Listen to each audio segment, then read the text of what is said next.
Hello दोस्तों, कैसे हैं आप लोग। मेरा नाम है मयंक और इस वीडियो में हम करने वाला आईटीसी अपने क्या कर रहे हैं, अपने करे 12 डेज की एक रिवीजन सीरीज कर रहे हैं जिसमें अपने जीएसटी और कस्टम दोनों खत्म करेंगे। तो अगर अभी तक स्टार्ट नहीं किया है तो आपको चैनल पे प्लेलिस्ट मिल जाएगी, अभी भी स्टार्ट कर दो, कोई दिक्कत नहीं है, आपके पास सफिशिएंट टाइम है। एंड ये कंसाइज बुक मैं यूज कर रहा हूँ, जिसको आप चाहो तो परचेज कर सकते हो, आपको डिस्क्रिप्शन में लिंक मिल जाएगा। समरी क्वेश्चन का भी लिंक मिल जाएगा जो कि आपको एग्जाम के एक दिन पहले बहुत ज्यादा हेल्पफुल होने वाली है। तो उन दोनों चीज को आप चाहो तो परचेज कर सकते हो। इस वीडियो को अपने दोस्तों के साथ शेयर करो ताकि 12 डेज के अंदर उनका भी आईडीटी खत्म हो जाए और आपका भी खत्म हो जाए। तो चलो बढ़ते हैं। IDC is one of the most important topic. इससे कम से कम समझ लो आप 20 से 25 मार्क्स तक भी आ जाता है एग्जाम में। तो ये इतना इंपॉर्टेंट है कि आप सोच भी नहीं सकते हो, और रियल लाइफ में भी आपको बहुत ज्यादा काम आने वाला है। तो एग्जाम परस्पेक्टिव से भी टॉप नॉच पे है, रियल लाइफ के हिसाब से भी टॉप नॉच पे है। तो इसको काफी अच्छे से करना पड़ेगा। तो यहाँ पे पूरा फोकस्ड के साथ इस वीडियो को तुम लोग देखना, ठीक है। और इस चैनल को भी सब्सक्राइब कर दो, वीडियो को लाइक कर देना अगर पसंद आए एंड में तो, और कमेंट करके बताना कैसी लगी वीडियो। ये मुझे बार बार बोलना पड़ता है क्योंकि आप लोग करते नहीं हो, तो कर देना, ठीक है। मुझे भी थोड़ा मोटिवेशन मिलेगा ना, तभी तो मैं ज्यादा वीडियो डाल पाऊंगा आपके हेल्प के लिए। तो आ जाओ स्टार्ट करते हैं। तो सबसे पहले आते हैं पार्ट 1, एलिजिबिलिटी एंड कंडीशन। क्या क्या एलिजिबिलिटी एंड कंडीशन है इसकी। तो एक चीज याद रखो, अगर आपको आईटीसी चाहिए तो सबसे पहला चीज जो आपका होना चाहिए वो होना चाहिए कि आप रजिस्टर्ड होने चाहिए। Until and unless you take registration आप आईटीसी नहीं ले सकते हो। आईटीसी मतलब क्या होता है? Input tax credit. जब भी आप कोई सामान परचेज करते हो तो आप टैक्स पे करते हो, उसको बोलते हैं इनपुट टैक्स। जब भी आप कोई सामान सेल करते हो तो उसको बोलते हैं, उस पर आप जीएसटी लगाते हो, उस जीएसटी को बोलते हैं आउटपुट टैक्स, जिसको आपको गवर्नमेंट को पे करना है। तो आईटीसी का कॉन्सेप्ट जहां पे क्या होगा कि आपका जो आउटपुट टैक्स है उसमें आप इनपुट टैक्स को सेट ऑफ कर पाओगे और सिर्फ नेट अमाउंट आपको गवर्नमेंट को पे करना पड़ेगा। ये आप फर्स्ट क्लास जो अपलोडेड है ऑलरेडी यूट्यूब पे, अगर आप first class fast track batch का देखोगे तो आपको पता चल जाएगा एग्जैक्टली मैं क्या बोल रहा हूँ। तो आप रजिस्टर्ड होने चाहिए, फर्स्ट पॉइंट। सेकंड चीज होनी चाहिए जो गुड्स एंड सर्विसेज जिसका आप इनपुट टैक्स क्रेडिट ले रहे हो वो बिजनेस के लिए यूज होना चाहिए, पर्सनल वाले के लिए आईटीसी नहीं मिलता है। अमाउंट क्रेडिट हो जाना चाहिए इलेक्ट्रॉनिक क्रेडिट लेजर में। इलेक्ट्रॉनिक क्रेडिट लेजर क्या होता है? पेमेंट ऑफ टैक्स चैप्टर आप करके आए हो अभी अभी, तो आपको पता है क्या होता है। टैक्स इनवॉइस पोजीशन में होना चाहिए, ओके। तो जो टैक्स इनवॉइस है वो पोजीशन में होना चाहिए किसके? जो बंदा आईटीसी क्लेम करने वाला उस बंदे के पास होने चाहिए। यानी अगर आपने माल सेल किया है मिस्टर एक्स को, तो मिस्टर एक्स के पास आपका इनवॉइस होना चाहिए, तभी मिस्टर एक्स आपने जो आउटपुट चार्ज किया उसके अगेंस्ट में अपना आईटीसी ले पाएंगे। बट इसमें आता है रूल 36(4). रूल 36(4) सुना सुनेला लग रहा है ना? कहाँ सुनेला है? अरे बताता हूँ, अभी समझ जाओगे। पेमेंट ऑफ टैक्स चैप्टर में सुने थे। तो रूल 36(4) क्या बोलता है? देखो कॉन्सेप्ट समझो पहले तो इजीली समझ में आ जाएगा। मिस्टर ए ने मिस्टर बी को माल सेल किया, ठीक है। अगर मिस्टर ए ने मिस्टर बी को माल सेल किया तो मिस्टर ए ने आउटपुट टैक्स चार्ज किया होगा, जो कि मिस्टर बी का इनपुट टैक्स बनेगा। तो जब मिस्टर ए का जो भी चार्ज किया वो गवर्नमेंट को कैसे पता चलेगा, कि गवर्नमेंट को कैसे इंटीमेट करेंगे? तो मिस्टर ए क्या करेगा? जीएसटीआर 1 फाइल करेगा। जब मिस्टर ए जीएसटीआर 1 फाइल करेगा तो उसकी वजह से क्या होगा कि गवर्नमेंट को पता चल जाएगा कि मिस्टर बी को कितना इनपुट मिलने वाला है। अब जब जो भी मिस्टर ए जीएसटीआर 1 में फाइल किए वो मिस्टर बी के जीएसटीआर 2 में जाके ऑटो पॉपुलेट हो जाएंगे। ऑटो पॉपुलेट मतलब ऑटोमेटिक भर जाएगा, ऑटोमेटिक कैलकुलेशन हो जाएगी कि इतना आईटीसी इसको मिलना चाहिए। बट क्या होता है, लोग होते हैं नालायक, वो क्या करेंगे? वो जीएसटीआर 1 भरेंगे नहीं। अब वो जीएसटीआर अगर 1 नहीं भरेगा तो मिस्टर बी को आईटीसी नहीं मिलेगा, तो ये तो थोड़ा लोचा वाला प्रॉब्लम हो जाएगा। तो इसके लिए क्या किया जाएगा? इसके लिए आया है 36(4). इसके लिए नहीं आया एक्चुअली, रूल 36(4) लाने का सबसे बड़ा मेजर कारण है स्कैम्स। जो जीएसटी में स्कैम हो रहे थे ना, कि आपने काफी अभी रिसेंटली सुना होगा, आईटीसी ले लिया, आईटीसी ले लिया, करोड़ों का आईटीसी ले लिया, करोड़ों का आईटीसी ले लिया, नहीं होते हुए भी ले लिया। तो इसीलिए रूल 36(4) को लाया गया।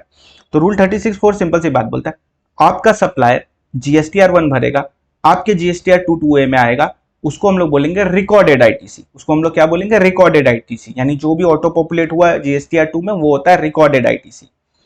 एंड ऑब्वियस सी बात है, जो ऑटो पॉपुलेट नहीं हुआ या जिसका डिटेल नहीं डाला वो क्या होता है? Unrecorded ITC. यानी सप्लायर ने डिटेल नहीं डाली तभी ऑटो पॉपुलेट नहीं हुआ, तो उसको बोलते हैं अनरिकॉर्डेड आईटीसी।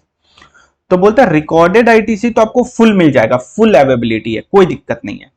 पर अनरिकॉर्डेड वाला जो है ना, उसमें कंडीशन है। उसमें जो कि गवर्नमेंट को तो पता नहीं ना आपको कितना आईटीसी मिलेगा, तो गवर्नमेंट आपको कैसे आईटीसी देगी? तो गवर्नमेंट क्या बोलती है?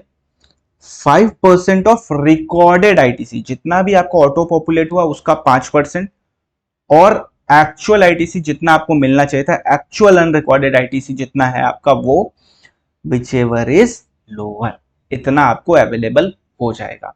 यानी आपको टोटल आईटीसी कितना अवेलेबल होगा, रिकॉर्डेड प्लस 5% ऑफ रिकॉर्डेड और actual unrecorded whichever is lower in A and B, वो दोनों को जब ऐड कर देंगे तो आपको टोटल आईटीसी आपका आ जाएगा जितना आपको अवेलेबल होगा। Should have receive goods and services, भाई गुड्स एंड सर्विसेज तुम्हारे पास आ जानी चाहिए तभी आईटीसी लेना, इनवॉइस तुम्हारे पास होना चाहिए तभी आईटीसी लेना, तुम रजिस्टर्ड होने चाहिए तभी आईटीसी लेना, बिजनेस के लिए यूज करना तभी आईटीसी लेना, पर रूल 36(4) लगा देना, रिकॉर्डेड वाला पूरा ले लेना, अनरिकॉर्डेड का 5% ऑफ रिकॉर्डेड और एक्चुअल ए और B whichever is lower, ये तुमको मिल जाएगा। यानी रिकॉर्डेड प्लस अनरिकॉर्डेड ए और बी विच इज लोअर करके निकालेंगे, ये टोटल आईटीसी आपको अवेलेबल होगा। और तुम्हारे पास गुड्स एंड सर्विसेज रिसीव हो जाने चाहिए, but bill to ship to model को ये एक्सेप्शन है, क्योंकि bill to ship to model अपने प्लेस ऑफ सप्लाई में पढ़ के आपको समझ में आ गया होगा क्या बोल रहा हूं। और भैया आईटीसी लेने से पहले ध्यान रखना, जो चीज का आईटीसी ले रहे हो वो टैक्स एक्चुअली पेड हो जाना चाहिए गवर्नमेंट को, गवर्नमेंट के अकाउंट में आना चाहिए, तभी तो आपको आईटीसी दे पाएगी ना। And should have furnished the periodical return, should have furnished the periodical return, return timely लगा देना। अच्छा, कई बार क्या होता है ना, गुड्स जो आते हैं वो लॉट्स या इंस्टॉलमेंट में आते हैं, उस सिनेरियो में कब आईटीसी लेंगे, उस सिनेरियो में जिस दिन आपका लास्ट लॉट आएगा या लास्ट इंस्टॉलमेंट आएगी उस दिन आप ले लेना। लॉट इंस्टॉलमेंट में आ रहा है तो लास्ट लॉट और इंस्टॉलमेंट जिस दिन आएंगे तब आईटीसी लेना, चाहे जिस मंथ में भी आए। No ITC if depreciation is claimed on GST, एक बात याद रखना, अब जो कैपिटल गुड्स होता है ना उसका आईटीसी संग संग मिल जाता है, पहले क्या होता था कुछ बाइफरकेशन होता था, धीरे धीरे करके मिलता था वैट के टाइम पे, पर अभी ऐसा नहीं है, अभी आपको पूरा एक साथ मिल जाएगा। बट याद रखना जो जीएसटी पोर्शन है उस पे आप डेप्रिसिएशन नहीं ले सकते हो, एसेट पे तो डेप्रिसिएशन ले सकते हो, एसेट पे डेप्रिसिएशन लेने से कोई नहीं रोक रहा है, एसेट में जो जीएसटी लग के आया उस जीएसटी का डेप्रिसिएशन मत लेना, समझ के। 100 रुपए की एसेट थी, 18% लगा तो 118, तो आप कैपिटलाइज कितना करोगे, आप बुक्स में सिर्फ 100 कैपिटलाइज करना और 18 के लिए आप जीएसटी करके बैलेंस शीट में शो कर देना, और ये 100 पे ही सिर्फ डेप्रिसिएशन लेना, इस 18 पे डेप्रिसिएशन मत लेना, सिंपल यही बोलना चाह रहा है ये। पेमेंट कर देना इनवॉइस का 180 दिन के अंदर, वरना इंटरेस्ट लगेगा प्लस जो भी आईटीसी अवेल किए हो वो तुम्हारा ऐड हो जाएगा आउटपुट टैक्स लाइबिलिटी में। मतलब सप्लायर से परचेज किया तो सप्लायर को 180 दिन के अंदर टैक्स का पेमेंट कर देना, उसका मेन पेमेंट करो नहीं करो उससे मतलब नहीं है, गवर्नमेंट को टैक्स का पेमेंट कर देना। अगर नहीं करोगे तो जितना आईटीसी तुमने क्लेम किया है वो सारे के सारे तुम्हारे आउटपुट टैक्स में रिवर्स हो जाएंगे, मतलब एड ऑन हो जाएंगे, और आपको 18% इंटरेस्ट के साथ एड ऑन होंगे। तो इस चीज का अच्छे से ध्यान रखना कि 180 दिन के अंदर पेमेंट हो जाना चाहिए टैक्स का। Last date to avail ITC, एक बात मेरी ध्यान से सुनो, अवेल का टाइम लिमिट है, यूटिलाइज का टाइम लिमिट नहीं है। अवेल मतलब क्या होता है कि अपने इलेक्ट्रॉनिक क्रेडिट लेजर में ले आओ, एक बार तुम अपने इलेक्ट्रॉनिक क्रेडिट लेजर में उसको ले आए ना, उसके बाद तुम कभी भी यूज करो कोई मतलब नहीं है, गवर्नमेंट को कोई लेना देना नहीं है उससे, तुम बस इलेक्ट्रॉनिक क्रेडिट लेजर में ले आओ, उसको हम लोग क्या बोलते हैं, अवेल। तो आपको कब तक अवेल कर लेना, the due date of furnishing of return for the month of September following the end of financial year to which invoice and debit note pertains, that is 20th October generally due date होती है, या date of furnishing of relevant annual return जो कि होता है 31 दिसंबर। इसमें which ever is earlier, यहां ध्यान दो ड्यू डेट नहीं लिखा है, डेट लिखा है, ध्यान देना क्यों बता रहा हूं। विच एवर इज अर्लियर लेना है, मतलब अगर फाइनेंशियल ईयर 1920 है, ठीक है, तो ये एंड, तो इसका जो एंड होता है वो कब होता है, 1 अप्रैल 2020, राइट। इसका जो सितंबर मंथ है उस मंथ का रिटर्न कब तक जाता है, सितंबर 2020, तो इस मंथ का रिटर्न कब तक जाएगा, अक्टूबर 2020, 20 अक्टूबर 2020 तक चला जाना चाहिए इसका रिटर्न। तो फर्स्ट डेट आपकी ये निकली। सेकेंड डेट बोलता है कि आपका एनुअल रिटर्न का डेट, अब एनुअल रिटर्न आप कब लगा सकते हो, जब भी आपका फाइनेंशियल ईयर एंड हुआ है वहां से आप 31 दिसंबर तक लगा सकते हो, 31 दिसंबर तक लगा सकते हो। तो मान लो आपने यहां पे लगाया 31 दिसंबर को ही लगाया 2020, तो ये दोनों में विच एवर इज अर्लियर, तो इन दोनों में विच एवर इज अर्लियर में क्या आ जाएगा, इन दोनों में विच एवर इज अर्लियर में अपना आ जाएगा 20 अक्टूबर, यानी 20 अक्टूबर तक उसको अवेल कर लेना। अब थोड़ा चेंज करता हूं, ठीक है, चेंज क्या किया मैंने यहाँ पे चेंज कर दिया, अब मैंने यहाँ पे डाल दिया हम लोग एनुअल रिटर्न कब तक लगा सकते हैं? 31 दिसंबर तक लगा सकते हैं, उसके पहले तो लगा ही सकते हैं। फॉर एग्जाम्पल मान लो हमने 14 अगस्त 2020 को लगाया, तो इन दिस सिनेरियो अपना क्या निकलेगा? इन दिस सिनेरियो जो अपना डेट निकलेगा वो निकलेगा 14 अगस्त, यानी 14 अगस्त तक तुम कर लेना आईटीसी को अवेल। समझ गए? इजी है। Time limit to avail credit with respect to debit note. अब अगर डेबिट नोट के लिए क्या, डेबिट नोट के लिए उसको सेपरेट रेट करना, एज सिंपल एज दैट। अगर इतना इजीली तुमको बोलूं तो वो जिस फाइनेंशियल ईयर में आया तो फिर वो उस फाइनेंशियल ईयर का, वो जिससे पर्टेन करता है उससे अपने को कोई लेना देना नहीं है। Debit note will be treated as separate, एकदम सेपरेटली उसको ट्रीट करना।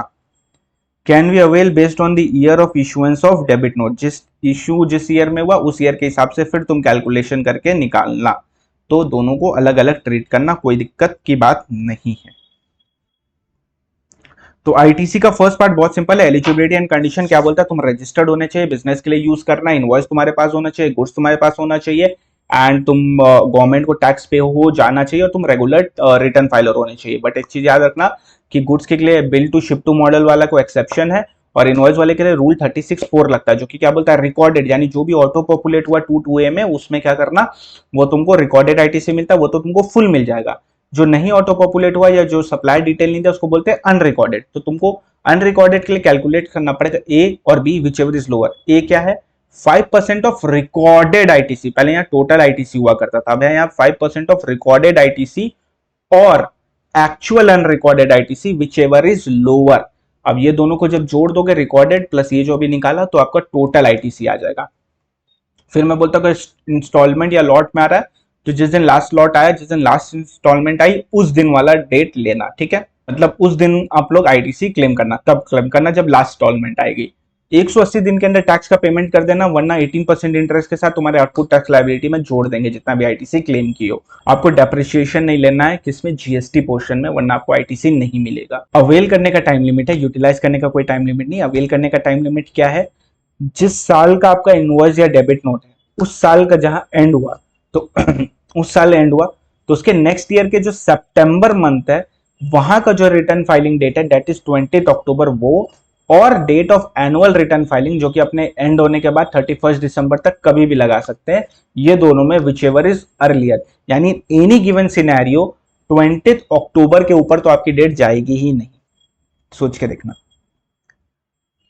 That's it, part 1 for us. अब एक क्वेश्चन जो रह गया था अपना, रूल 86B और 36(4) का कंबाइंड क्वेश्चन, जो कि था अपना पेज नंबर 52 पे। चलो उसको देख लेते हैं। यहाँ पे क्या हुआ है? अच्छा, रूल 86B याद है ना, 99% 1% वाला। टैक्सेबल टर्नओवर कितना है? 1,25,00,000। देखो 50 लाख क्रॉस हुआ ना, तुरंत आपकी घंटी बज जानी चाहिए। आईटीसी कितना है एज पर बुक्स?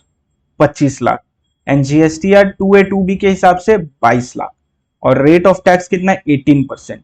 तो सबसे पहले हम लोग आईटीसी कैलकुलेट कर लेते हैं। तो आईटीसी अपना कितना आने वाला? आईटीसी अपना आएगा, रिकॉर्डेड आईटीसी कितना है? 22 लाख, ठीक है। और अनरिकॉर्डेड आईटीसी कितना? ये हो गया अपना रिकॉर्डेड। अनरिकॉर्डेड अपना कितना हो गया? अनरिकॉर्डेड हो गया अपना 3 लाख। तो अपने क्या करेंगे? 5% ऑफ 22 लाख ए और 3 लाख, ये दोनों में विच एवर इज लोअर लेंगे। तो ये आपका कितना आ जाएगा? ये आ जाएगा आपका, तो टोटल आप करोगे तो आ जाएगा आपका कितना? 23 लाख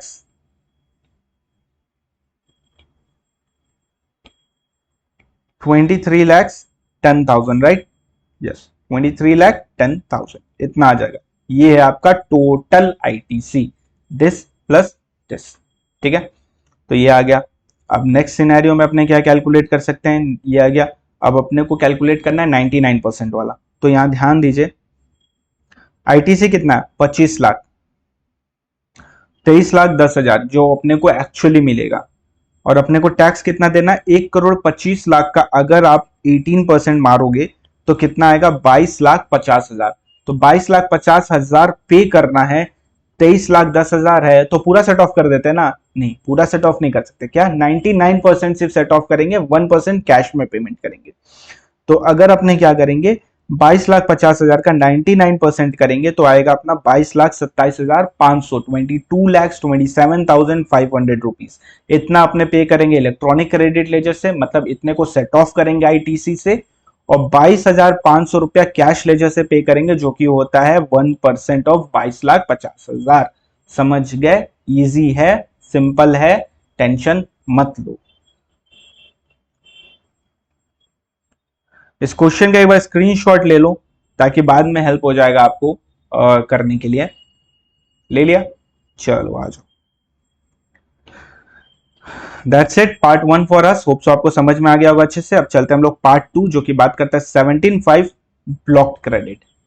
तो चलो चलते हैं पार्ट 2 की तरफ, जो कि है 17.5 ब्लॉक क्रेडिट। मतलब किस किस चीज की क्रेडिट आपको मिलेगी नहीं, भले आप उसको बिजनेस के लिए यूज करो, कोई फर्क नहीं पड़ता, उसकी क्रेडिट आपको नहीं मिलने वाली है, इनपुट टैक्स क्रेडिट। सबसे पहले है मोटर व्हीकल। मोटर व्हीकल में क्या होता है, अगर आप ट्रांसपोर्टेशन ऑफ गुड्स के लिए मोटर व्हीकल को यूज कर रहे हो तो आपको आईटीसी अवेलेबल हो जाएगा। बट अगर आप मोटर व्हीकल को यूज कर रहे हो for transportation of passenger, passenger मतलब ये मत समझना कि लोगों को रास्ते से उठा के बैठा के, वो वाला पैसेंजर नहीं। पैसेंजर मतलब तुम समझ लो जिंदा आदमी। अगर आप जिंदा आदमी के लिए गाड़ी खरीद रहे हो इंक्लूडिंग ड्राइवर, अगर उसमें seating capacity is more than 13, यानी ड्राइवर लेके अगर 13 से ज्यादा सीटिंग कैपेसिटी है उस गाड़ी की, तो ITC available. Seating capacity including driver is less than 13, मतलब 13 और लेस, 13 और लेस, तो नॉर्मल केस में ITC is not available even though use for business. Special case में आईटीसी अवेलेबल। अब स्पेशल केस क्या होता है, अगर आप उसको फर्दर सप्लाई करोगे मोटर व्हीकल को, यानी आप फॉर एग्जांपल समझ लो आपको शोरूम है मोटर व्हीकल का, तो इन दैट सिनेरियो आपको मिल जाएगा। ट्रांसपोर्टेशन ऑफ पैसेंजर या एक्चुअल ट्रांसपोर्टेशन ऑफ पैसेंजर के लिए अगर यूज कर रहे हो तो मिल जाएगा, या इम्पार्टिंग ट्रेनिंग ऑन ड्राइविंग, या तो आप उसको चलाना सिखा रहे हो, अगर आप उसको चलाना सिखा रहे हो तो आपको मिल जाएगा आईटीसी। तो मैंने क्या बोला, 17.5 सबसे पहला ब्लॉक क्रेडिट ए, 17.5 ए मोटर व्हीकल। मोटर व्हीकल में क्या होगा, गुड्स के लिए मोटर व्हीकल लिया, ट्रांसपोर्टेशन ऑफ गुड्स के लिए, तो आईटीसी मिल जाएगा। ट्रांसपोर्टेशन ऑफ पैसेंजर, जिंदा आदमी के लिए कर लिया, तो सीटिंग कैपेसिटी देखेंगे, अगर seating capacity is more than 13 including driver, तो इन दैट सिनेरियो आईटीसी मिलेगा। इफ इट इज 13 और लेस इंक्लूडिंग ड्राइवर, तो आईटीसी नहीं मिलेगा। पर अगर स्पेशल पर्पस के लिए लिया है तो मिलेगा। स्पेशल पर्पस मतलब क्या हो गया, या तो आप उसको फर्दर सप्लाई करोगे, या तो आप उसके लिए ट्रेनिंग दे रहे हो, या तो आप उसको ट्रांसपोर्टेशन ऑफ पैसेंजर के लिए यूज करो, तो इन दिस सिनेरियो इसको अवेलेबल कर लिया जाएगा, आपको आईटीसी अवेलेबल करवा दिया जाएगा। सिंपल है। अब बात करें 17.5 बी वेसल और एयरक्राफ्ट। 17.5 बी बात करता है वेसल और एयरक्राफ्ट। मोटर व्हीकल पढ़ लिया, वेसल और एयरक्राफ्ट पढ़ लेते हैं। वेसल और एयरक्राफ्ट अगर आप यूज कर रहे हो for transportation of goods, ITC available. फिर फॉर ट्रांसपोर्टेशन ऑफ पैसेंजर, जिंदा आदमी के लिए, तो इस सिनेरियो में 13 नहीं लगता है यहाँ पे, मतलब 13 मतलब 13 सीटिंग कैपेसिटी, ये सब नहीं लगता है यहाँ पे। सिंपल है, अगर आप यूज कर रहे हो पैसेंजर के लिए तो नॉर्मल सिनेरियो में आपको आईटीसी नहीं मिलेगा, पर अगर स्पेशल केस के लिए यूज कर रहे हो तो आईटीसी मिलेगा। स्पेशल केस क्या है, सेम जो वहां था। अगर आप फर्दर सप्लाई कर रहे हो वेसल और एयरक्राफ्ट का, तो आपको आईटीसी मिल जाएगा। ट्रांसपोर्टेशन ऑफ पैसेंजर कर रहे हो तो आईटीसी मिल जाएगा। इम्पार्टिंग ट्रेनिंग ऑन फ्लाइंग और नेविगेशन, तो आपको आईटीसी मिल जाएगा। एयरक्राफ्ट और वेसल को ड्राइव नहीं करते हैं, फ्लाई और नेविगेट करते हैं, याद रखना ये कीवर्ड्स है, ठीक है। तो ये है 17.5 बी। तो मैंने क्या बोला, 17.5 A, 17.5 B. 17.5 A motor vehicle, 17.5 B vessel और एयरक्राफ्ट। मोटर व्हीकल गुड्स के लिए अलाउड, अगर गुड्स के लिए लिया तो अलाउड है आईटीसी, और पैसेंजर के लिए लिया तो सीटिंग कैपेसिटी देखेंगे, 13 से ज्यादा है तो अलाउड है, 13 या उससे कम है तो नहीं अलाउड है, पर स्पेशल केस है तो अलाउड है। 17.5 बी वेसल और एयरक्राफ्ट गुड्स के लिया तो अलाउड, पैसेंजर के लिए लिया तो जनरल केस में नॉट अलाउड, स्पेशल केस में अलाउड। स्पेशल केस क्या है दोनों में, फर्दर सप्लाई, पैसेंजर ट्रांसपोर्ट, या फ्लाइंग, या नेविगेट, या ड्राइविंग, अगर ये सब के लिए लिया है तो अलाउड कर देंगे आईटीसी, ठीक है। एयरक्राफ्ट और वेसल में 13 वाला क्राइटेरिया नहीं है, गलती से भी मत लगा देना, यहाँ मिस्टेक होने के हाई चांसेस होते हैं, तो यहाँ स्टार मार्क जरूर लगा देना। अब 17.5 A B, 17.5 A B, 17.5 A, 17.5 B. अब 17.5 ए बी दोनों को कंबाइन कर रहे हैं। दोनों को क्या कंबाइन कर रहे हैं कि जनरल इंश्योरेंस, सर्विसिंग, रिपेयर, अगर जनरल इंश्योरेंस ले रहे हो, सर्विसिंग ले रहे हो, या रिपेयर ले रहे हो, किसका, related to motor vehicle, vessel, aircraft, referred in clause A और डबल ए। यहाँ पे एक मिस्टेक हो गई है, इसको करेक्ट कर लेना, ये डबल ए होगा, बी कर दिया था मैंने गलती से, बोल भी बी दिया, पर ये होगा डबल ए, ठीक है। ए बी क्या बोलता है, जनरल इंश्योरेंस सर्विस या रिपेयर अगर तुमने लिया है related to motor vehicle, a vessel या aircraft which is referred in clause A और double A. In simple word, जो भी मोटर व्हीकल, वेसल या एयरक्राफ्ट का ब्लॉक क्रेडिट है उसका तुमको जनरल इंश्योरेंस सर्विस और रिपेयर का जो मतलब तुमने खर्चा किया उसका भी आईटीसी नहीं मिलेगा, उसमें भी जीएसटी जो लगा उसका भी आईटीसी तुमको नहीं मिलेगा। हर तरफ से ब्लॉक है। अब एक और जगह से भी ब्लॉक है, बताता हूँ। 17(5)(b) उसका सबसे पहले क्या बोलता है, food beverages, outdoor catering, beauty treatment, health services, cosmetic and plastic surgery, ITC नहीं मिलेगा। Food beverages, outdoor catering, beauty treatment, health services, cosmetic and plastic surgery का आईटीसी तुमको नहीं मिलेगा। यानी अगर तुम मेकअप वगैरह करवा रहे हो सैलून में जाके तो भी तुमको जो जीएसटी अगर उसमें लगा तो उसका आईटीसी तुमको नहीं मिलने वाला है। ब्यूटी ट्रीटमेंट नहीं मिलेगा, हेल्थ सर्विसेज नहीं मिलेगा, आउटडोर केटरिंग नहीं मिलेगा, फूड बेवरेजेस नहीं मिलेगा। मतलब बताता हूँ, नीचे एक और प्रोविजो है, एक बार उसके साथ में लेते हैं। नेक्स्ट क्या बोलता है, leasing, hiring, renting related to motor vehicle, vessel, aircraft referred in A और डबल ए, वो भी अलाउड नहीं है। मतलब लीज पे ले लिया अगर तुमने, मान लो कि एक मोटर व्हीकल है जिसकी सीटिंग कैपेसिटी लेस देन 13 है तो उस पर तो अपने को आईटीसी नहीं मिलता है। तो मैंने क्या सोचा, मैं खरीदूंगा नहीं, मैं लीज पे ले लूंगा और जब मैं लीज पे करूंगा उस पर जीएसटी लगेगा, उसका आईटीसी ले लूंगा। तो गवर्नमेंट बोलता है ना, ना मुन्ना ना, तुमको लीज रेंट पे भी अगर उसको लिया है ना तो भी आईटीसी नहीं मिलेगा। किसका, वो एयरक्राफ्ट, वेसल या मोटर व्हीकल जो ब्लॉक्ड है ए और डबल ए में, जो ब्लॉक्ड है ए और डबल ए में।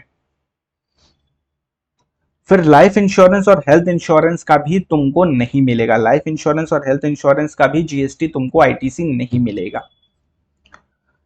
प्रोविजो फॉर बी क्या बोलता है, ITC is available if inward supply of such goods और सर्विसेज और both used by registered person for making outward supply of same category of goods and services or element of taxable composite or mixed supply, element of taxable composite or mixed supply। म्हणजे example से समझते हैं। Food and beverages, cold drink अगर तुम खरीद रहे हो, Pepsi खरीद रहे हो तो पेप्सी का तुमको आईटीसी नहीं मिलेगा। ठीक है।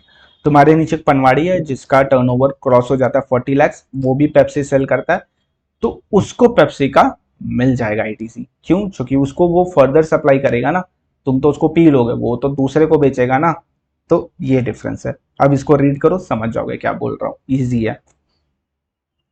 अच्छा, membership fees of club, health and fitness centre, gym का पैसा दिया उसमें जीएसटी लगा, उसका भी आईटीसी नहीं मिलेगा। जिम का सर्विस ली, जिम में मेंबरशिप ली, उसमें आईटीसी लगा होगा, उसका भी जीएसटी लगा होगा, उसका भी आईटीसी तुमको नहीं मिलेगा, नक्को। Travel benefit extended to employees, LTA वगैरह दिया एम्प्लॉय को तो उसका भी तुमको आईटीसी नहीं मिलेगा। बट इसमें कंडीशन है, क्या बोलता है, आईटीसी मिल जाएगा अगर ऑब्लिगेटरी फॉर एम्प्लॉयर है to provide the same to employee under law. अगर लॉ बोला था देने के लिए, अगर लॉ ने बोला है देने के लिए तो फिर आईटीसी मिल जाएगा। इसमें मेरी क्या गलती है, अब लॉ में लिखा है कि देना है तो मैं तो दूंगा, मैं आईटीसी क्यों नहीं लूं, इसमें मेरी थोड़ी कोई फॉल्ट है। तो इन दिस सिनेरियो मिल जाएगा।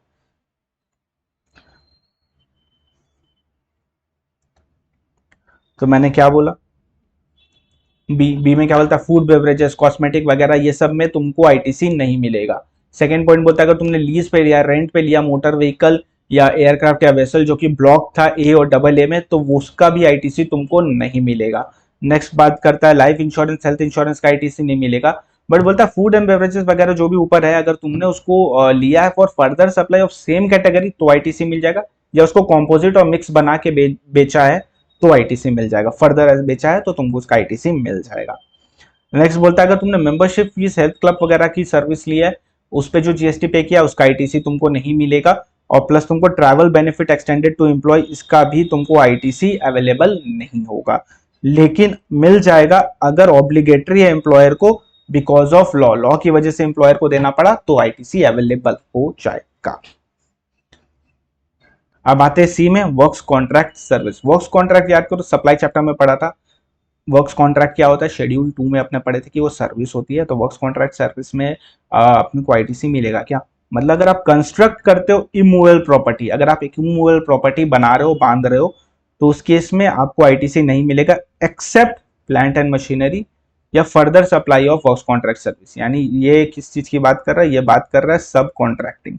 अगर सब कॉन्ट्रैक्टिंग है तो वहां आईटीसी मिल जाएगा, प्लांट एंड मशीनरी के लिए आईटीसी मिल जाएगा, but other than that construction अगर आप कर रहे हैं इमूवेबल प्रॉपर्टी का तो आपको आईटीसी नहीं मिलेगा। गुड्स और सर्विसेज और both receive by taxable person for construction of immovable property other than plant and machinery on own account including when such goods और सर्विसेज और both are used in course और furtherance of business. C और D में क्या difference है? सी में क्या होता है, वहां आप क्या बोल रहे हो, किसी और बंदे को कॉन्ट्रैक्ट दे रहे हो कि मेरे को बिल्डिंग बना के दो, तो भी आईटीसी नहीं मिलेगा, क्योंकि उस बंदे को आप जो भी पैसा पे करोगे उसका आईटीसी आपको नहीं मिलेगा। ठीक है, except plant and machinery. Plant and machinery बनवा रहे हो तो आईटीसी मिल जाएगा, और अगर उस वर्क कॉन्ट्रैक्टर ने किसी और वर्क कॉन्ट्रैक्टर को कॉन्ट्रैक्ट दिया है तो ये दोनों के बीच में जो हुआ उसका आईटीसी मिलेगा, आपको तो फिर भी आईटीसी नहीं मिलने वाला है। नेक्स्ट सिनेरियो जो है, जो अपना डी है, वो क्या बोलता है कि आप खुद बिल्डिंग बना रहे हो, खुद सीमेंट लेके आ गए, खुद सब कुछ लेके आ गए, सरिया वगैरह, और खुद बिल्डिंग बांधे, तो जितना भी आपने पेमेंट किया सीमेंट सरिया वगैरह का जीएसटी, उसका भी आईटीसी आपको नहीं मिलेगा। बट अगर प्लांट एंड मशीनरी बनाओगे ना खुद के लिए तो आईटीसी मिल जाएगा। नहीं, प्लांट एंड मशीनरी दोनों जगह अवेलेबल है, यही इसमें बोलना चाह रहा। भले ही उस बिल्डिंग को तुम बना के बिजनेस के लिए यूज करो, उससे कोई फर्क नहीं पड़ता है, आपको स्टार्टिंग में ही बोल दिया था, उससे कोई फर्क नहीं पड़ता। 17.5 ब्लॉक मतलब ब्लॉक, यानी एक बिल्डिंग आप किसी और से बनवाओ नहीं मिलेगा, एक बिल्डिंग आप खुद बनाओ तो भी आईटीसी नहीं मिलेगा। दोनों सिनेरियो में आईटीसी अवेलेबल है ही नहीं। बट ये जानने के लिए अपने को एक चीज जानना पड़ेगा कि प्लांट एंड मशीनरी क्या होता है, क्योंकि until and unless we know what is plant and machinery, how we can say कि other than plant and machinery क्या है। तो प्लांट एंड मशीनरी मतलब कोई भी एपरेचर, इक्विपमेंट या मशीनरी, कोई भी एपरेचर, इक्विपमेंट या machinery fixed to earth, earth में फिक्स्ड होना चाहिए, by foundation and structural support obviously, और include such foundation and structural support. But exclude क्या क्या नहीं होता है plant and machinery, land and building, telecommunication tower, pipeline laid outside the factory. मतलब समझ लो कि मैं मिस्टर ए के पास गया, मिस्टर ए को मैंने बोला कि मेरे लिए टेलीकम्युनिकेशन टावर बना दो। अब बताओ, टेलीकम्युनिकेशन जो टावर बनाया है उस पर जितना भी जीएसटी पे हुआ है उसका आईटीसी मेरे को मिलेगा? सोच लिया, नहीं मिलेगा, राइट। अब नेक्स्ट पॉइंट चलता है कि मान लो कि मैं गया एक मिस्टर ए के पास और मिस्टर ए को मैंने बोला कि मेरे लिए स्ट्रक्चरल सपोर्ट बना दो, बस प्लांट एंड मशीनरी मैं बाद में बनाऊंगा, मेरे को सिर्फ स्ट्रक्चरल सपोर्ट बना के दे दो। तो उसने बना दिया। अब बताओ यहाँ आईटीसी मिलेगा? बिल्कुल मिलेगा। क्यों मिलेगा? क्योंकि plant and machinery include structural support, और स्ट्रक्चरल सपोर्ट अगर मैंने बनाया तो प्लांट एंड मशीनरी के लिए तो आईटीसी अवेलेबल है ही दोनों सिनेरियो में। सिनेरियो चेंज करते, अब मैंने खुद अपने दम पे अपनी फैक्ट्री के बाहर एक फैक्ट्री की एक पाइपलाइन डलवा दी, तो इसका आईटीसी मेरे को मिलेगा जितना भी मैंने खर्चा किया और जीएसटी पे किया? नहीं मिलेगा। क्यों? क्योंकि ये प्लांट एंड मशीनरी नहीं होता। सिनेरियो चेंज, मान लो कि मैंने खुद एक स्ट्रक्चरल सपोर्ट बनाया, तो इस स्ट्रक्चरल सपोर्ट को बनाने के लिए मेरा जितना भी खर्चा हुआ उस पर जितना भी जीएसटी लगा तो उसका आईटीसी मेरे को मिलेगा? बिल्कुल मिलेगा। परफेक्ट, आपको आ गया। देखो आप कितने इंटेलिजेंट हो। वीडियो बंद मत कर देना, पूरा देख के जाना। ई में आते हैं, गुड सर्विसेज और both tax on which paid under section 10, यानी कॉम्पोजिशन को आईटीसी नहीं मिलता है, आपने पढ़ के आ चुके हैं। एनआरटीपी को आईटीसी नहीं मिलता है, एनआरटीपी को आईटीसी नहीं मिलता है, एनआरटीपी को आईटीसी नहीं मिलता है, सीटीपी को आईटीसी मिलता है, सीटीपी को आईटीसी मिलता है, कैजुअल टैक्सेबल पर्सन को आईटीसी मिलता है, नॉन रेसिडेंट टैक्सेबल पर्सन को आईटीसी नहीं मिलता है। यहां मिस्टेक हो सकती है, स्टार मार्क लगा लेना। पर्सनल कंजम्पशन के लिए अगर गुड्स लिया है तो आईटीसी नहीं मिलेगा। अब देखो, गुड्स आपका लॉस्ट हो जाता है, स्टोल हो जाता है, डिस्ट्रॉय हो जाता है, या एज अ फ्री सैंपल आप इसको देते हो। लॉस्ट हो जाता है, स्टोल हो जाता है, डिस्ट्रॉय हो जाता है, या एज अ फ्री सैंपल आप इसको देते हो। तो अगर आपको गिफ्ट, देखो लॉस्ट, स्टोलन, डिस्ट्रॉयड, इसमें तो कोई दिक्कत नहीं है क्योंकि ये पहले से पता नहीं होता है कि ये खोने वाला है। ठीक है, तो लॉस्ट, स्टोलन, डिस्ट्रॉयड अगर आपका गुड्स हो गया तो उसका आईटीसी आपको नहीं मिलेगा। फ्री सैंपल के लिए, गिफ्ट या फ्री सैंपल, अगर तुमको पहले से पता था कि तुम इसको एज अ गिफ्ट देने वाले हो तो इसका आईटीसी लेना ही मत, चूंकि ये 17.5 में ब्लॉक है। पर आईटीसी ले लिया पहले ही, पहले आईटीसी ले लिया, बाद में सोचा चलो इसको एज अ सैंपल देंगे, तो पैरा 1 शेड्यूल 1 के तहत उसको सप्लाई ट्रीट करना और उस वैल्यू पे जीएसटी पे कर देना, उस वैल्यू पे जीएसटी पे कर देना। So this is what you need to do in case of gift और फ्री सैंपल। नेक्स्ट आईटीसी किसका नहीं मिलेगा? लास्ट है ये अपना 74 demand and recovery, 129 130 offence and penalty. अगर इसके तहत तुमने टैक्स पे किया तो उस टैक्स का आईटीसी लेने मत आ जाना, उस टैक्स का आईटीसी लेने मत आ जाना। ठीक है, पहले तो गलती करो, ऊपर से टैक्स पे करो, उसके बाद आईटीसी लेने आ जाओ। क्या समझो? हो जाएगा, ऐसे ही इतना ईजी है गवर्नमेंट को बनाना। चलो आ जाओ इधर। पार्ट 2 ब्लॉक क्रेडिट क्या बोलता है 17.5 ए बोलता है मोटर व्हीकल का नहीं मिलेगा, अगर गुड्स के लिए है तो मिल जाएगा, पैसेंजर के लिए है तो सीटिंग कैपेसिटी देखेंगे, अगर 13 से कम है तो नहीं मिलेगा, 13 या उससे कम है तो नहीं मिलेगा, 13 से ज़्यादा है तो मिल जाएगा, पर अगर स्पेशल पर्पस है तो मिल जाएगा। नेक्स्ट पॉइंट बात करता है डबल ए वेसल और एयरक्राफ्ट। वेसल और एयरक्राफ्ट के केस में क्या होता है, गुड्स के लिए तो मिल जाएगा, पैसेंजर के लिए तो नहीं मिलेगा, यहाँ सीटिंग कैपेसिटी नहीं होता है, और इसमें भी स्पेशल पर्पस पे मिल जाएगा। ठीक है, स्पेशल पर्पस क्या होता है, फर्दर सप्लाई कर रहे हो वेसल और एयरक्राफ्ट को, और या तो फिर आप ट्रांसपोर्टेशन ऑफ पैसेंजर कर रहे हो, और या तो फिर आप उसको ट्रेनिंग दे रहे हो उसको सिखाने के लिए, ड्राइविंग, नेविगेट या फ्लाइंग, जो भी सिनेरियो है उसमें। ए भी क्या बोलता है, जो ऊपर दो डिसअलाउ किया ना ए और डबल ए में, उसका जनरल इंश्योरेंस, रिपेयर और तुमको सर्विसिंग का सर्विसिंग भी नहीं मिलेगा, सर्विसिंग में जो भी जीएसटी पे किया उसका भी आईटीसी तुमको नहीं मिलेगा।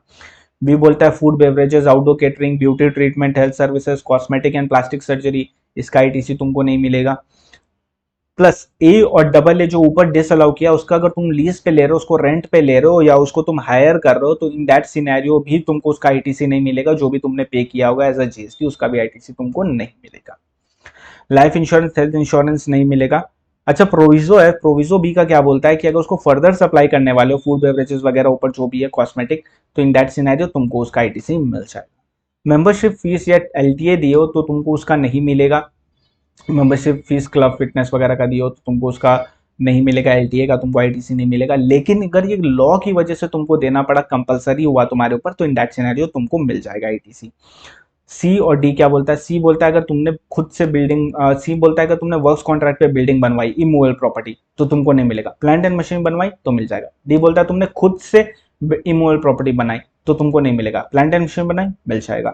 सी वाले में सब कॉन्ट्रैक्टिंग अलाउड है, इन एनी सिनेरियो तुमको नहीं मिलेगा, वो दोनों को मिलेगा। प्लांट एंड मशीनरी कोई भी इक्विपमेंट, अपर्चर वगैरह, और जो भी फाउंडेशन जो भी जिससे वो अटैच है वो फाउंडेशन भी प्लांट एंड मशीनरी होती है। पर क्या नहीं होती है, telecommunication tower, factory, land and building, factory के आउटसाइड जो भी पाइपलाइन ले किया वो, और लैंड एंड बिल्डिंग, ये प्लांट एंड मशीनरी नहीं होता है। सेक्शन 10 को नहीं मिलता है, एनआरटीपी को नहीं मिलता है, सीटीपी को मिलता है, याद रखना। पर्सनल कंजम्पशन लियो तो नहीं मिलेगा, कोई आपका गुड्स है वो लॉस्ट या डिस्ट्रॉयड वगैरह हो गया तो उसका आईटीसी आपको नहीं मिलेगा। फ्री सैंपल के लिए, अगर फ्री सैंपल पहले से पता था तो आईटीसी मत लेना, बाद में सोचा तो in that scenario para 1 schedule 1 के तहत उसको सप्लाई मान लेना और उस पर जीएसटी पे कर देना। अगर 74, 129 और 130 के तहत आपका फाइल खुला और वहां पे आपको कोई जीएसटी पेमेंट आया है तो आईटीसी लेने मत आ जाना, इतना नालायकी गिरी मत करना। ठीक है, चलो अब आते हैं हम लोग part 3 apportionment of credit, rule 42 और rule 43। Rule 42 is for apportionment of common credit between input, for input and input services. Common credit मतलब क्या होता है, एक इनपुट है या इनपुट सर्विस है जिसको आपने यूटिलाइज किया for both exempt, non taxable and taxable, तो अब उसको कैसे बांटे। जो टैक्सेबल के लिए वो तो अपने को पता है, वो तो अपने इजीली बांट लेते हैं, डायरेक्ट एडजस्ट कर देते हैं, सोचते ही नहीं है। पर रूल 42 तभी लगाना जब कोई कॉमन क्रेडिट है, यानी कोई एक इनपुट है जो कि तीनों के लिए यूज हुआ है या दो के लिए यूज हुआ है इंक्लूडिंग टैक्सेबल, तो इन दैट सिनेरियो उसको कैसे अपोर्शन करेंगे। रूल 43 किस लिए, वो कैपिटल गुड्स के लिए, सेम चीज कैपिटल गुड्स का इनपुट के लिए, कैपिटल गुड्स के इनपुट के लिए 43 एंड 42 अपना किस लिए, for apportionment of credit of common credit in case of input and input services.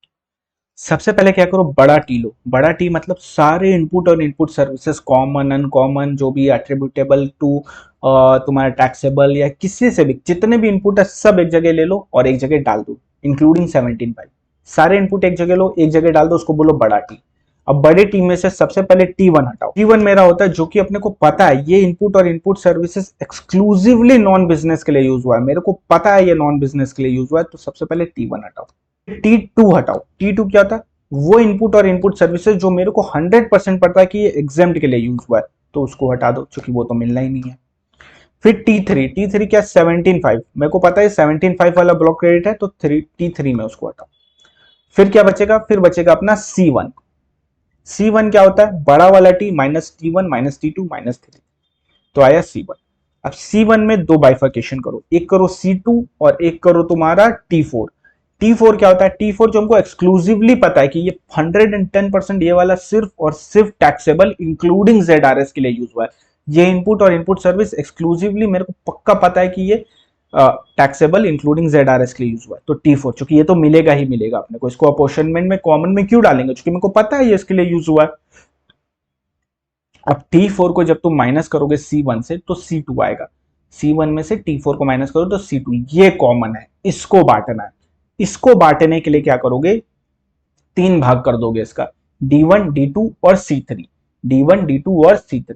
D1 क्या होता है, D1 जो एग्जेम्प्ट को एट्रीब्यूट करता है, ठीक है, ये इनएलिजिबल हो जाता है। D2 जो नॉन बिजनेस को एट्रीब्यूट करता है वो इनएलिजिबल हो जाएगा। फिर जो भी बचेगा वो कॉमन C3 है, वो अलाउड हो जाएगा। तो D1 सबसे पहले एग्जेम्प्ट के लिए क्या करोगे, E/F इंटू जितना भी C2 है, E/F जितना भी C2 है वो, E क्या हो गया, जितना भी एग्जेम्प्ट है वो, divided by total turnover F, F मतलब टोटल टर्नओवर, E मतलब एग्जेम्प्ट वाला टर्नओवर, इंटू C2 जो भी अपने निकाले, तो E/F into C2, in short बोलूं तो C2 को प्रोपोर्शनेट कर देंगे एग्जेम्प्ट के बराबर, तो उतना डिसअलाउ हो जाएगा, वो इनएलिजिबल हो जाएगा, वो रिवर्स हो जाएगा, क्योंकि ऑलरेडी डाल के रखा हुआ है। फिर D2 आओ, नॉन बिजनेस, नॉन बिजनेस के लिए कोई दिमाग नहीं लगाना, सीधा 5% ऑफ C2 लो और डाल दो, सीधा 5% ऑफ C2 लो और उसको डाल दो, उसको मतलब इनएलिजिबल कर दो, रिवर्स कर दो। अब जो बचा यानी C2 माइनस D1 और D2 तो आएगा C3, ये C3 है जो अलाउ हो जाएगा, ये C3 है जो अलाउ हो जाएगा। तो क्या क्या अलाउ हुआ, वहां पे अपना T4 अलाउ हुआ, या अपना C3 अलाउ हुआ, C3 plus T4 is the allow, जो भी आपको एलिजिबल क्रेडिट है ITC, ठीक है, सिंपल है रूल 42।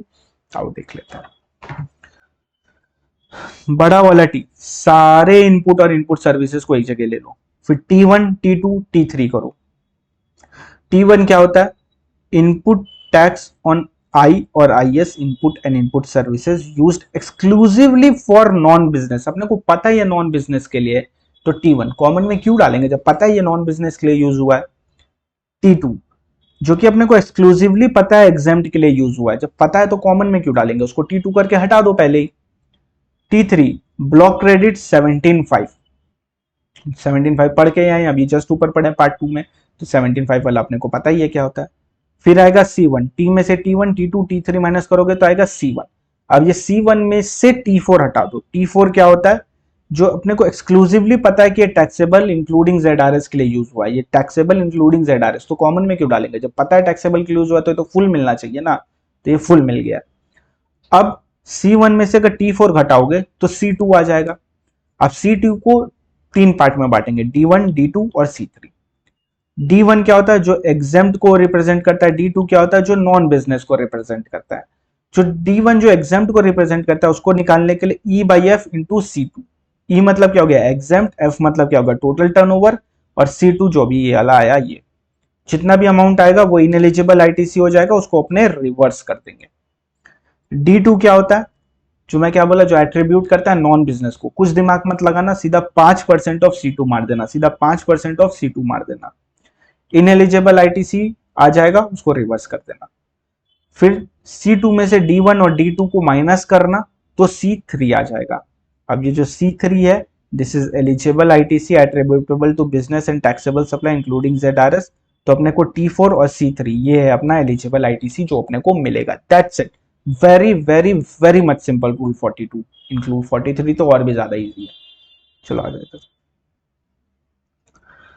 एक चीज याद रखना, C3 will be computed for ITC of CSUT IGST। अच्छा मैं आपको जो लाइन बोलने जा रहा हूँ ध्यान रखना, जीएसटी में पहला पेज में जाके लिख लो, तुम्हारे पास जो भी बुक है कोई फर्क नहीं पड़ता, फर्स्ट पेज में वहां जाके लिख दो, पूरे जीएसटी में कोई भी क्वेश्चन आएगा, पूरे पेपर में कोई भी क्वेश्चन आएगा तो C और S या I जो भी है सिनेरियो अलग अलग निकाल के आएंगे, नहीं तो मार्क्स कट जाएंगे, भले ही आपका आंसर 100% राइट हो, भले ही आपका आंसर 100% राइट हो, आपके मार्क्स कट जाएंगे। C S और I अलग अलग कैलकुलेट करके आना, CGST SGST या UTGST और IGST अलग अलग कैलकुलेट करके आना पूरे GST में।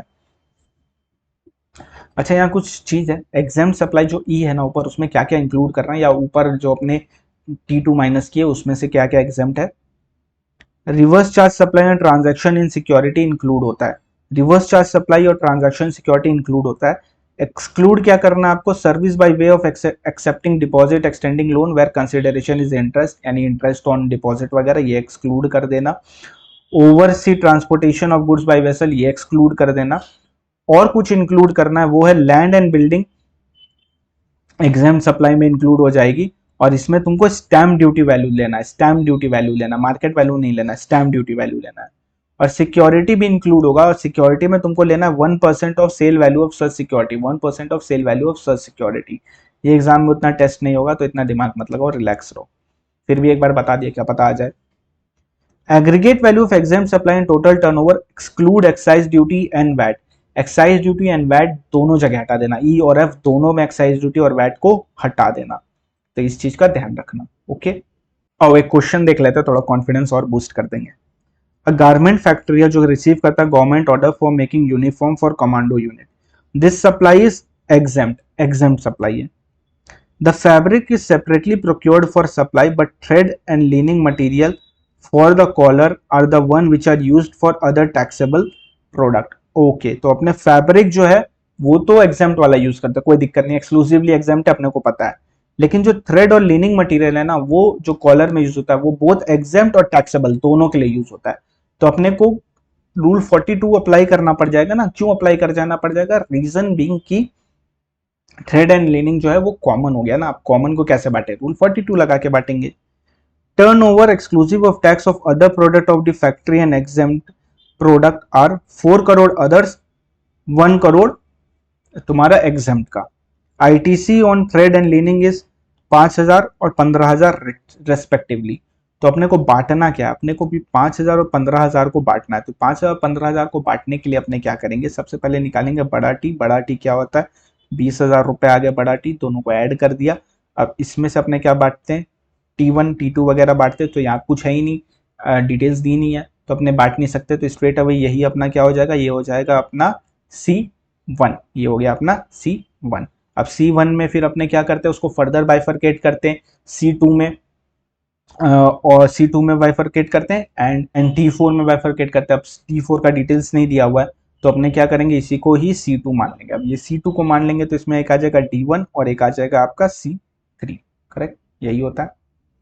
D1 क्या होता है? Exempt by F into C2। C2 कितना है अपना? 20,000 रुपए। C2 अपना 20,000 रुपए। एग्जेम्प्ट अपना कितना है? एग्जेम्प्ट है अपना 1 करोड़। टोटल है 5 करोड़, 4 + 5, तो इधर अपना कितना आ गया? 4,000। तो ये 4,000 क्या हो गया? इन एलिजिबल हो गया। 4,000 इन एलिजिबल हो गया। सिंस ये 4,000 इन एलिजिबल हो गया, तो 20,000 में से 4,000 अगर घटा देंगे तो एलिजिबल आईटीसी कितना आएगा? 16 के 16,000 रुपए, यानी आपको कितना मिल जाएगा? 16,000 रुपए। इजी है रूल 42, बहुत इजी है यार। आपको अब क्या करना है? आपको अब फटाफट एक क्वेश्चन जरूर बना लेना है रूल 42 का खुद से, रूल 43 में जाने से पहले। तो वीडियो को पॉज करो, क्वेश्चन बनाओ, फिर वीडियो को रिज्यूम करना, वरना सर के ऊपर से सब चला जाएगा जो भी मैंने बोला। सबसे पहले लो बड़ा टी। बड़ा टी माने सारे इनपुट और इनपुट सर्विस को एक जगह इकट्ठा करो। T1 T2 T3 और C1 में उसको बांट दो। T1 जो एक्सक्लूसिवली अपने को पता है किसके लिए यूज हुआ है? नॉन बिजनेस के लिए। T2 अपने को एक्सक्लूसिवली पता है एग्जेम्प्ट के लिए यूज हुआ है। T3 जो हो गया ब्लॉक रेट 17.5, और C1 क्या हो गया? T में से T1 T2 T3 को बांटोगे तो C1 आ जाएगा। C1 को फर्दर बांटो T4 और C2 में। T4 क्या हो गया? जो एक्सक्लूसिवली अपने को पता है कि ये टैक्सेबल के लिए यूज हुआ है, तो वो हो गया अपना T4। तो इसका तो आईटीसी अपने को मिल ही रहा है। अब बचा C2, ये है कॉमन, इसको बांटना है। तो इसको बांटने के लिए अपने क्या करेंगे? D1 D2 और C3 में बाइफर्केशन करेंगे। D1 क्या हो गया? जो एग्जेम्प्ट के लिए, तो E/F into total turn into C2, तो अपने को पता चल जाएगा। E मतलब एग्जेम्प्ट का टर्नओवर, F मतलब टोटल टर्नओवर। ठीक है, दोनों में ही वैट को इंक्लूड मत करना, याद रखना, और इंटरेस्ट वगैरह को भी मत लेना, वो भी एक्सक्लूड करना है। देन अपने को पता चला D2 निकालने के लिए मैंने क्या बोला? Non business. दिमाग मत लगाना, सीधा 5% मार के आ जाना, सीधा 5% मार के आ जाना। ठीक है, D1 और D2 ये दोनों को जब माइनस करोगे तुम किससे? C2 से, तो तुम्हारा C3 आ जाएगा। तो C3 is the common credit which is eligible for ITC. तो C3 और T4 इसका आईटीसी तुमको मिल जाएगा। Very much simple. आ जाओ रूल 43 में।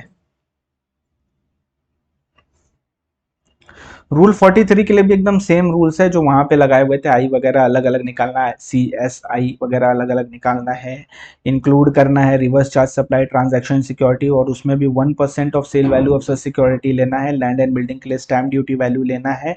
एक्सक्लूड कर देना कोई भी इंटरेस्ट वगैरह है फॉरेन डिपॉजिट के लिए रिलेटेड या ओवरसी ट्रांसपोर्टेशन है, उसको एक्सक्लूड कर देना, और एक्सक्लूड कर देना एक्साइज ड्यूटी और वैट को। ठीक है, अब रूल 43 समझते हैं। वहां क्या करते थे, इकट्ठा वाला कॉन्सेप्ट अप्लाई करते थे, यहाँ इकट्ठा वाला कॉन्सेप्ट अप्लाई नहीं है, यहाँ पे क्या करना है, अलग अलग ट्रीटमेंट करना है। तो ए बी और बड़ा ए बी और बड़ा ए मतलब क्या हो गया, जो अपने को पता है कि अच्छा 43 क्यों यूज करते बताया था ना, कॉमन क्रेडिट कैपिटल गुड्स से रिलेटेड, यानी एक मशीनरी लेके आए, उस मशीनरी से हम टैक्सेबल भी बना रहे, नॉन टैक्सेबल भी बना रहे, एग्जाम भी बना रहे। अब इसको कैसे बांटे, तो इसको बांटने के लिए अपने क्या करेंगे, छोटा ए छोटा बी बड़ा ए, ठीक है। तो स्मॉल ए मतलब क्या हो गया तुम्हारा, आई input tax on capital goods use exclusively for non business और एग्जाम, दोनों यहाँ एक साथ है। नॉन बिजनेस और एग्जाम अपने को पता ही, अपने नॉन बिजनेस और एग्जाम के लिए यूज किया, 100% पता है। तो इसको इलेक्ट्रॉनिक क्रेडिट लेजर में डालो ही मत, इसको इलेक्ट्रॉनिक क्रेडिट लेजर में डालो ही मत। तो छोटा भी क्या बोलता है, input tax on capital goods exclusively use for zero rated और टैक्सेबल इंक्लूडिंग जीरो रेटेड, यानी जितना भी टैक्सेबल के लिए एक्सक्लूसिवली यूज हुआ है, मेरे को पता है 100% टैक्सेबल वाले के लिए यूज हुआ है, तो उसको क्रेडिट कर दो इलेक्ट्रॉनिक क्रेडिट लेजर में, चूंकि ये तो कॉमन है नहीं। फिर बचा बड़ा ए, बड़ा ए मतलब क्या होता है, जो भी कॉमन है, जितने भी कॉमन है वो, फिर जितने भी कॉमन है उसको टीसी करो, ठीक है, टोटल कर दो और टीसी में ले आओ।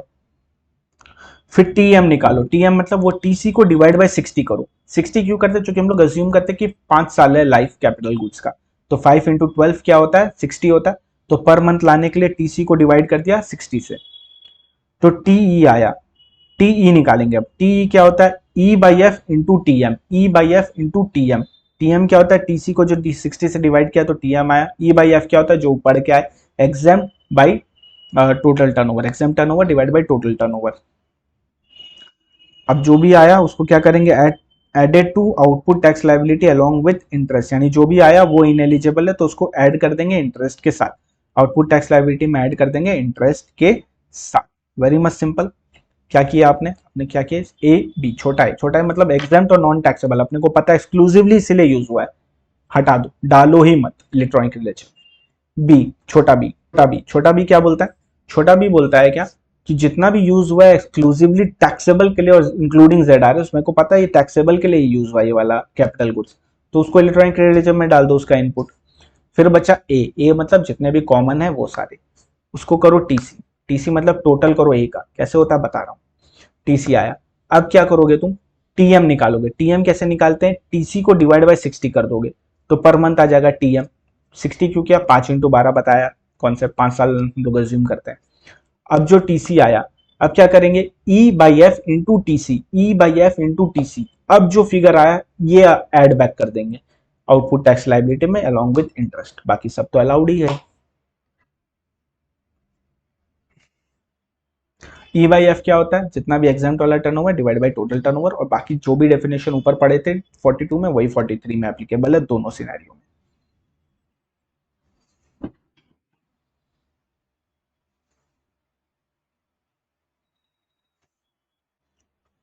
चलो इसको एक क्वेश्चन से समझते हैं ठीक है। ओबराई इंडस्ट्री क्या है, एक्स वाई और जेड, तीन प्रोडक्ट है, ठीक है।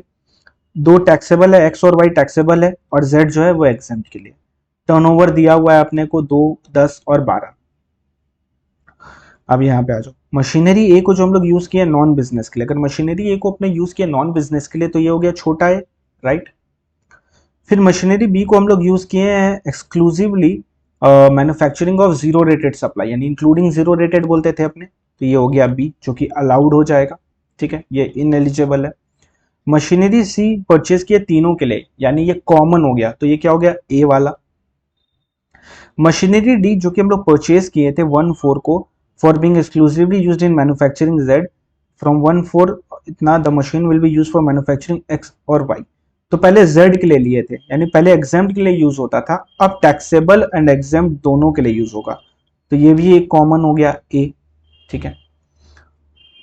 मशीनरी ई जो है purchase exclusively being of X Y Z, now also, also word को कीवर्ड याद रखना, तो यहाँ पे क्या हो गया, यहाँ पे ये टैक्सेबल के लिए पहले यूज होता था, अब टैक्सेबल एंड एग्जाम्प्ट दोनों के लिए यूज होगा, राइट। तो इस वाले सम को कैसे टैकल करेंगे, always prepare like this, always. आपके बुक में मल्टीपल सॉल्यूशंस हो गए मल्टीपल तरीके से, आप लोग यही वाला फॉलो करना, तो ही आपका आंसर हमेशा राइट आएगा। सबसे पहले आप लिखोगे particular common credit, ineligible credit and amount credited to electronic credit ledger. तो मशीनरी ए जो है वो कि अपने को पता है नॉन बिजनेस के लिए, तो वो इनएलिजिबल में आ गया। मशीनरी बी जो है, जो अपने को पता है कि एक्सक्लूसिवली यूज किया ZRS के लिए यानी टैक्सेबल और ZRS के लिए, तो वो यहाँ आ जाएगा, सॉरी वो यहाँ आ जाएगा 38,400 यहाँ आ जाएगा amount credited to electronic credit ledger. Machinery C common है तो 96 कॉमन में भी डाला और इलेक्ट्रॉनिक क्रेडिट लेजर में भी उसको डाल दिया। मशीनरी डी है जो कि पहले हम लोग यूज करते थे एग्जेम्प्ट के लिए, अब यूज करेंगे एग्जेम्प्ट प्लस टैक्सेबल के लिए, तो 192 कॉमन में भी डाला और 192 तुम्हारा क्रेडिट लेजर में भी डाला, ठीक है। लेकिन अब आप बोलोगे कि उसको तो ऑलरेडी पहले यूज कर लिया है ना, तो पूरा क्रेडिट देना तो इट्स नॉट जस्टिफाइबल ना, तो यहां पे अपने क्या करते हैं 5% पर क्वार्टर करके माइनस करेंगे उसमें से, of the credit relating to machinery D shall be added to output tax liability for the month in term of provision 43, यानी टोटल 8 क्वार्टर हुआ, 5% करके 192 इतना रुपया को अपने ऐड बैक कर देंगे आउटपुट टैक्स लायबिलिटी में, पूरा डालेंगे और आउटपुट में इतना डालेंगे, तो इसको वर्किंग नोट में बना के आ जाना। फिर मशीनरी ई है जो पहले टैक्सेबल के लिए यूज होता था, अब टैक्सेबल और एग्जेम्प्ट दोनों के लिए यूज होता है, तो इसको सिर्फ कॉमन में डालेंगे, क्रेडिट लेजर में नहीं डालेंगे। क्यों? क्योंकि पहले टैक्सेबल में अगर यूज होता था तो ऑलरेडी क्रेडिट इसका मिला होगा ना, ऑलरेडी क्रेडिट लेजर में इसको डाल दिए होंगे, तो इसीलिए इसको नहीं डालेंगे। फिर आएगा कॉमन क्रेडिट। कॉमन क्रेडिट को हम लोग डिवाइड करेंगे 60 से, जिसको हम लोग निकालते हैं टीएम बोलते हैं।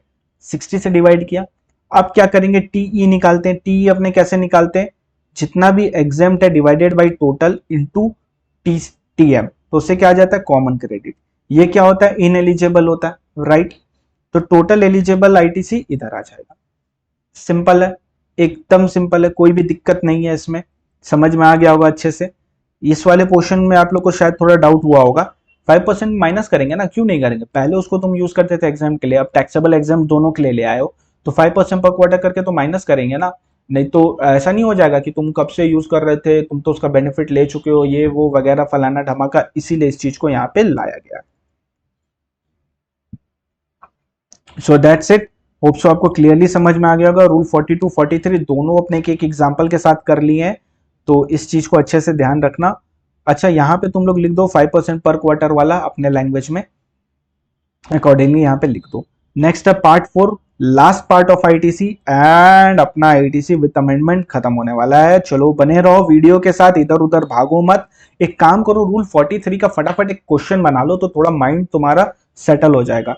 तुम इसका स्क्रीनशॉट ले लो, इसका फॉर्मेट का, अगर तुमको लगता है तो यही फॉर्मेट फॉलो करना है, तो ही आंसर आपका अच्छे से राइट आएगा।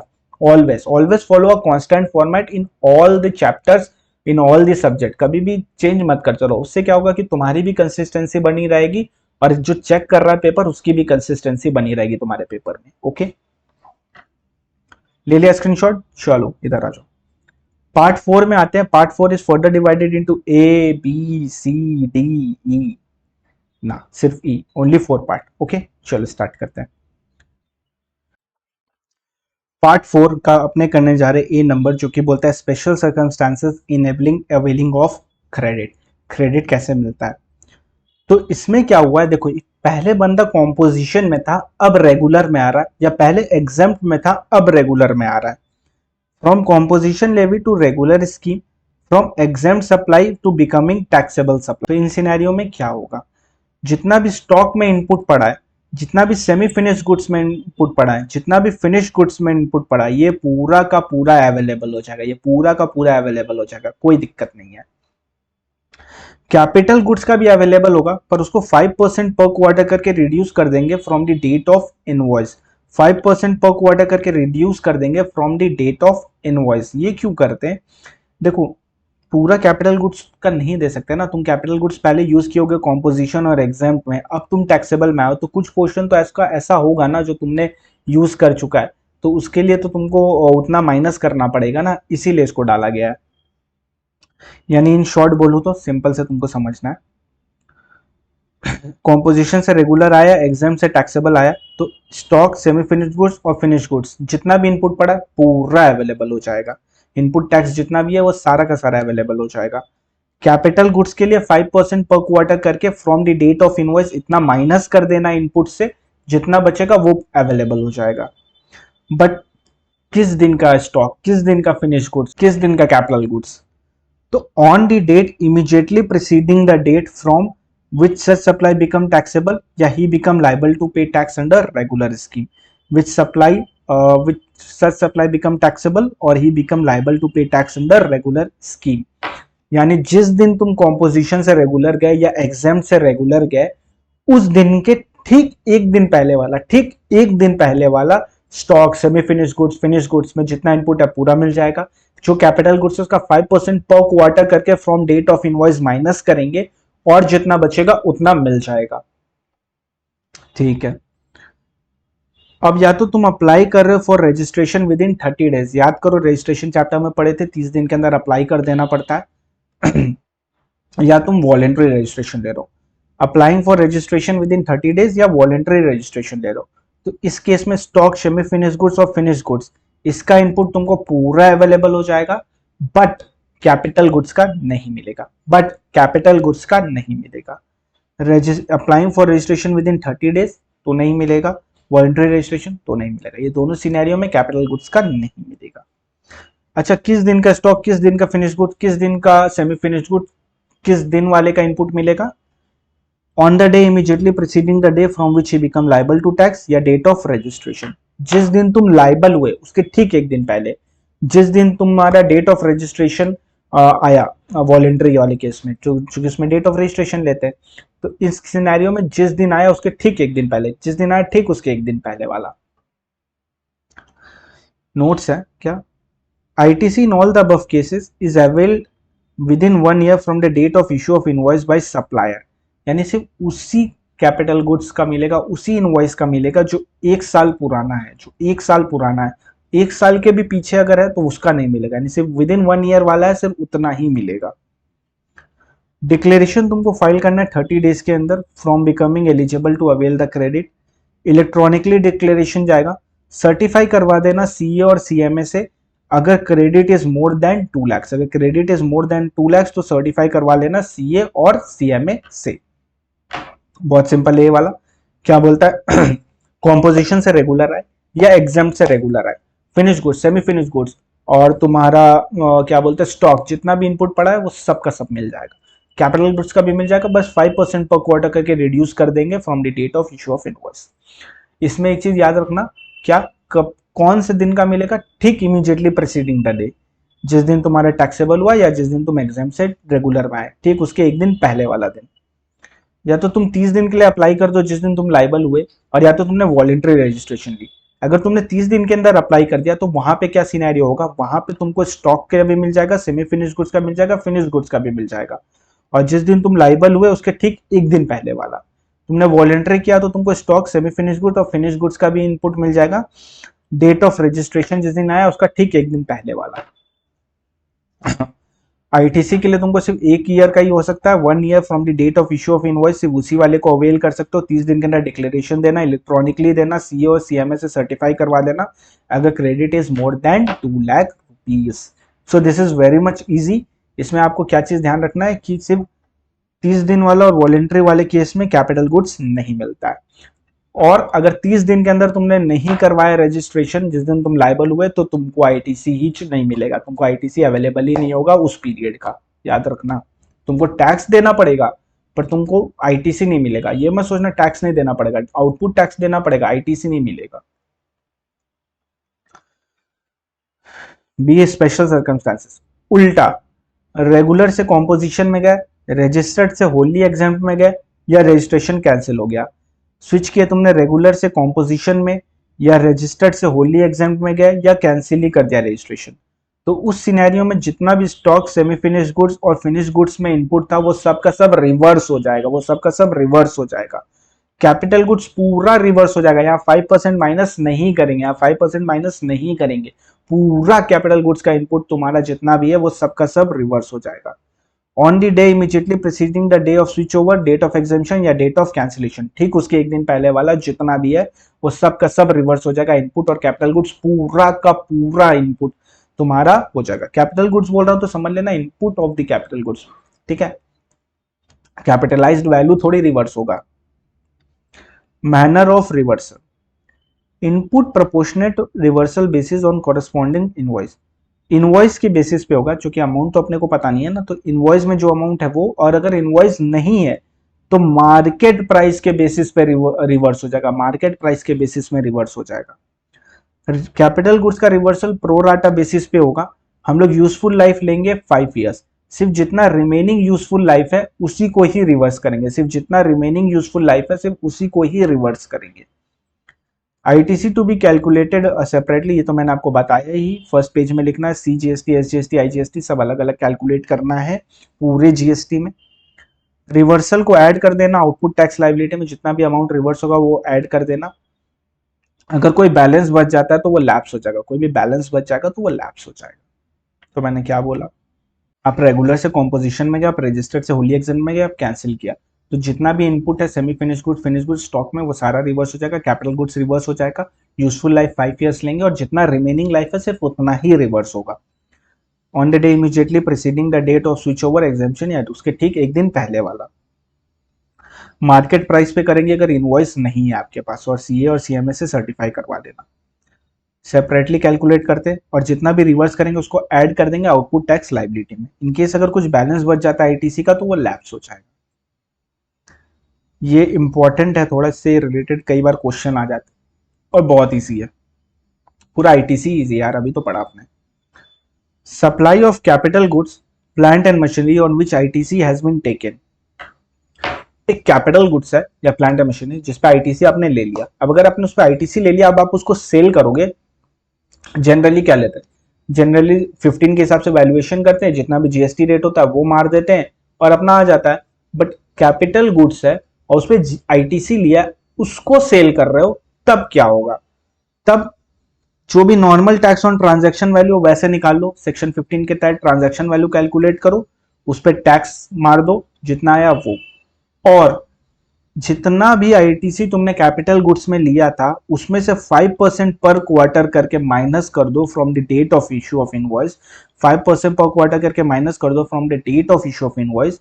फिर ए और B whichever is higher, whichever is higher, ये आ जाएगा तुम्हारा अमाउंट टू बी पेड, यानी टैक्स अमाउंट कितना आएगा ये दोनों में, whichever is higher, tax on transaction value या ITC on capital goods less 5% पर क्वार्टर। ये क्यों किया गया, लोग क्या करते थे, आईटीसी ले लेते थे फिर उस कैपिटल गुड्स को बेच देते थे, उससे क्या होता था गवर्नमेंट को काफी ज्यादा लॉस होने लगा, इसीलिए ये वाला प्रोविजन लाया गया। सेपरेटली कैलकुलेट करना ये तो हमने आपको ऑलरेडी बता दिया है। चलो आ जाओ एक क्वेश्चन देख लेते हैं, इससे आपको काफी ज्यादा क्लैरिटी आ जाएगा।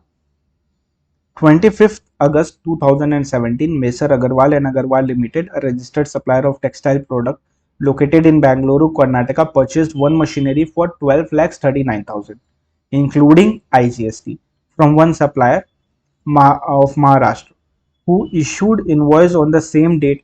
Messer Agarwal and Agar put the machinery to use on the same date and availed the ITC. एक कैपिटल गुड्स लिया, परचेज किया और उसको आईटीसी लिया और उसको यूज पे लगा दिया, सिंपल नॉर्मल है यहां तक। Messrs Agarwal and Agarwal limited sold this machinery, एक कैपिटल गुड्स लिया जिस पर आईटीसी क्लेम कर चुका है और उसको बाद में सेल किया है, तो अब क्या होगा, तो उसने सेल कर दिया है 7,50,000 में, ठीक है, एक्सक्लूडिंग आईजीएसटी। किसको, सुरेश को। 20 अगस्त 2018 लिया, कब, 25 अगस्त 2017, सेल किया 20 अगस्त 2018। रेट क्या है, 18% है, रेट क्या है, 18% है। अब मैंने क्या बोला, जो भी नॉर्मल टैक्स है वो ले लो, यानी 7,50,000 इंटू 18%, या तो ये, और या तो जितना भी आईटीसी क्लेम किया है इसमें जितना भी आईटीसी लगा है उसमें से 5% पर क्वार्टर यहां से यहां तक माइनस कर दो, दोनों में विच एवर इज हायर है वो टैक्स अमाउंट आएगा। तो आईटीसी अपने कितने लिए, 1,89,000। अब देखो टोटल 5 क्वार्टर्स हुआ इसमें, ठीक है, 17, 18, 18, 19 में मिला के।